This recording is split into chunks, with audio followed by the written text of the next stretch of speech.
هلو ماي ليديز، اليوم ان شاء الله نهار بزاف مميز لانه عنا خطوبة في العائلة. فاليوم راح نشارككم خطوبة وفيونساي تاع خالي. اليوم راح نشارككم كامل وش صرا في هاد اليومين، يعني قبل الخطوبة يوم الخطوبة. هذه كانت الليلة تاع الخطوبة كي كنا نديرو اللمسات الاخيرة. جبنا كامل الجهاز اللي شريناه وقاعدين نديروه في هاد لي بواط هادو الكبار تاع الزداج الخاصين بالجهاز اللي ندوه معانا العروسة، بالميك اب، كوسميتيك، قفاطن، فهمتوني اكسيتيرا. وكان كل شي الله يبارك تحفة، خاصة هذا القفطان يعبر عن القفطان الجزائري الأصيل. فيه يعني هكا لمسات الله يبارك. واو واو واو.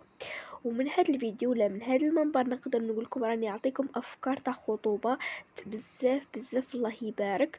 يعني فوالا كما راكم تشوفوا، كما قلت لكم لاباك درناها في هاد لابوط صغيره. وهذه كانت صباح يوم الخطوبه. واخيرا هنا غير مع نط رحت انا وخالي رحنا نجيبوا لاطخت كما راكم تشوفوا. ولاطخت كانت ولا غلطه، تعرفوا ولا غلطة ولا غلطة، كانت فنانة اللي دارتها الله يبارك عليها. راح اخلي لكم لاباج في صندوق الوصف. وبالنسبة لي قاطوش دينا هاد الفخوي، دينا المخبز ودينا البقلاوة.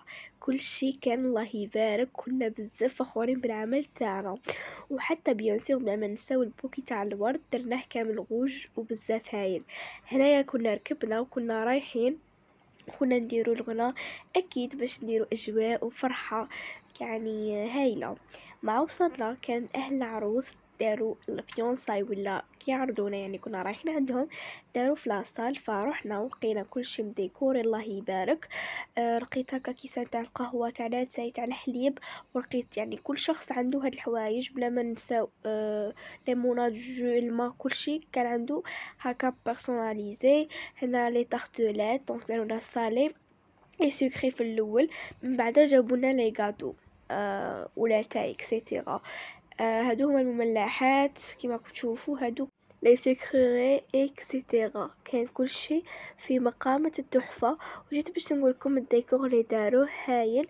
وهنا كنا دايرين هكا كلي الجهاز اللي ديناه درناه محيط بالوين راح تقعد العروسة.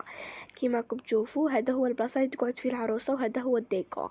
من بعد ما هكا كلينا حاجه الصالي والسكري، جابولنا الكاطو، جابولنا هاد التوزيعات اللي كان فيهم الجو الكاطو هذوك تاع الصغار. وهنايا وليت نقولكم واش عطاونا اهل العروس كي جينا. فعطاونا هاد القبصه تاع فيريرو روشي، عطاونا هاد القبصه الكبيره تاع الكاطو اللي لقيناها عندهم اللي هي ولا اللي يمدوهنا في هذوك القوابس. هادو هما لي موديل اللي داروهم لنا في هذيك القبصه اللي شدوها من قبل. وجيت باش ندير لكم جوله خفيفه. دارونا اول حاجه هاد الموسكوتشو كيما راكم تشوفوا، ولا هاد الميني كيك. وهذا هو بالداخل قبصة كيف بدوها. فيها المخبز، فيها العرايش، فيها البقلاوة، وفيها المقرود. بغيت نقولكم باللي كل كاطو بنين على الاخر بزاف جاوبنا. بلا ما نساو كي دخلت العروسة عطاتنا لي دات فوغي وسلمت علينا. هذا هو الميني فلوج الخفيف. وهذه هي.